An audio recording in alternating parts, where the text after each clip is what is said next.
A bittersweet feeling. Over 5 months on, the International Horticultural Expo in Beijing has come to an end. Since it opened, millions have made their visit to the vast park, a time for reconnecting with plants and nature, education, and reflection. I plan to rearrange my flowers when I get home and apply what I've learned. When the environment is good, it can benefit our morale and spirit. After coming here, I can feel happy for days on end. It has also been a time for family bonding and eye-opening experiences for the young. I learned about the characteristics of various countries and their flags. Just yesterday and today, I've learned how to recognize 20 flags. And for me, I will miss the fresh air, plants and flowers from all around the world, and of course, having scones and tea in an English country garden setting in China. But I think what I'll miss the most from the expo is the feeling of being able to travel the world and learn about different countries' cultures. And all in one venue. For example, how this vendor cheekily sells ice cream at the Turkish pavilion. This is good. Enjoy it. Oh my god, rose ice cream. This expo aims to increase awareness on sustainable living while giving visitors a chance to have a bite of other countries' cultures. Plants at the Botanic Garden will remain where they are, while many countries will be donating the structures within their pavilions as a token of appreciation to China. I think what we have seen more here than anywhere else is the involvement of new countries and new governments within the whole area of horticulture expos, bringing their own thoughts and ideas on how to green cities, how to develop cities in the future, and using plants. So we are seeing more countries, and China and this Expo here in Beijing has enabled many more countries, so it will change the world. And in case you're wondering what's going to happen to the site after the expo, fret not.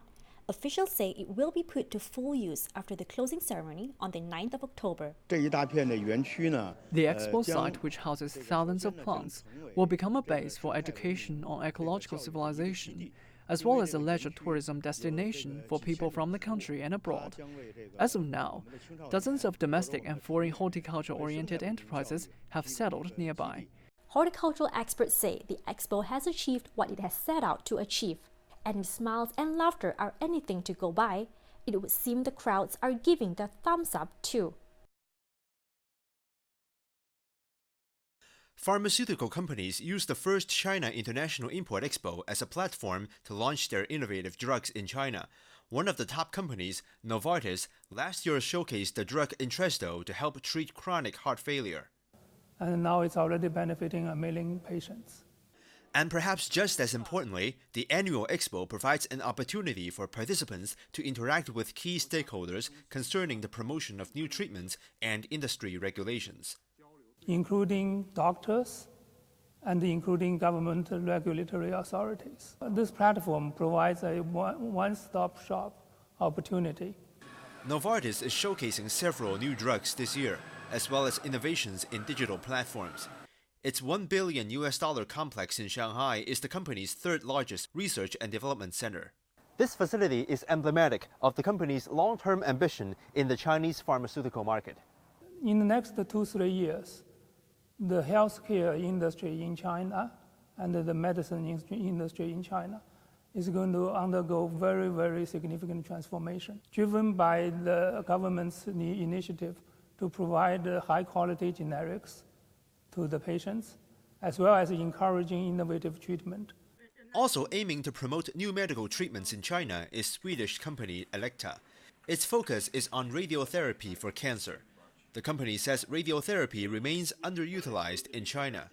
In fact, radiotherapy accounts for about 30% of cancer treatment success cases in developed countries. The 5-year relative survival rate for all cancers in China averaged 40.5% in 2015.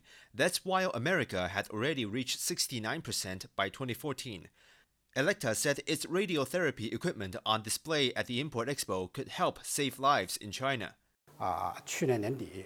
Last year, the Chinese government released over 1,000 quotas for radiotherapy equipment for public and private hospitals.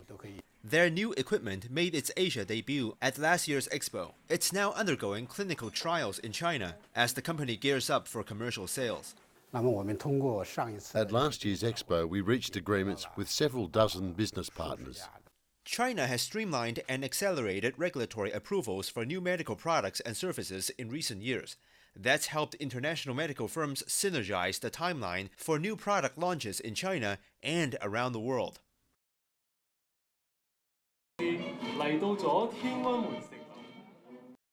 Using 4K ultra high-definition signals, China Media Group, the state radio and television broadcaster, beamed live coverage of the various National Day events and showpieces to homes across the country. A special Cantonese version of the celebrations was also produced for the tens of millions of people in southern Chinese regions where the language is prevalent, and it was shown in more than 80 cinemas. The sound effects and the clarity of the images cannot be matched by watching on the TV at home. This is the first time I watched the military parade in Cantonese, my native dialect. I've never felt like this, very warm-hearted. I want to thank CMG for making this so quickly. 4K footage is very high def. The visual effects are better, clearer. It felt more mind-blowing. The Cantonese version is more comfortable for us. The positive reception has also been making the theater business very happy. The viewers love it very much, so all of our theatres are full. We plan to have it on more 4K screens. And the National Day screenings mark the first 4K Ultra HD broadcast to be shown in cinemas.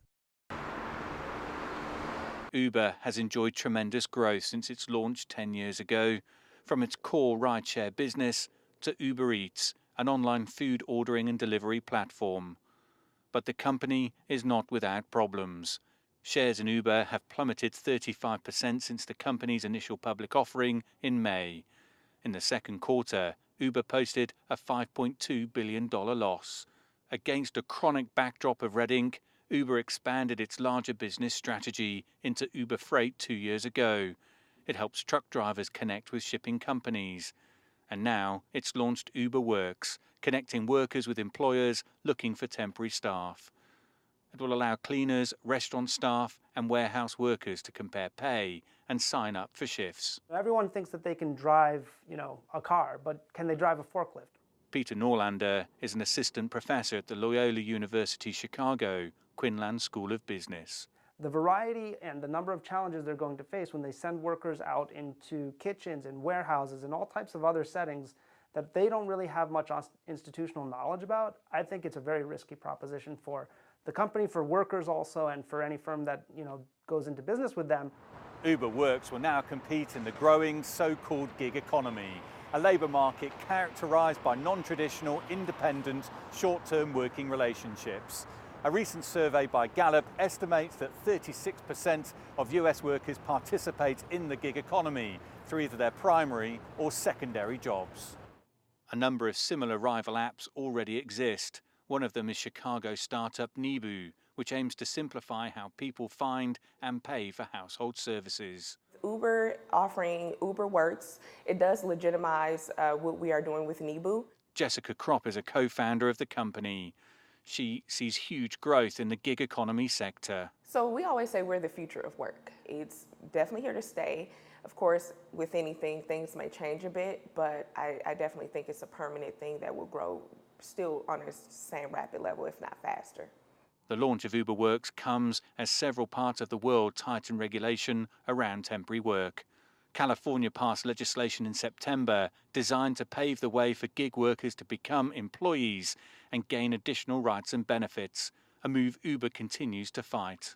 I wonder if the underlying business is suffering because they've hit so many regulatory obstacles. If they don't have new ways to grow, then how can they justify their valuations and their prospective investors? How are they going to feel about a company that may still have a profitable business, but just not a business that's growing as fast or is as large as they had hoped? Uber Works is getting its first tryout in Chicago. The company hoping it will revolutionize staffing in the same way it did the taxi industry.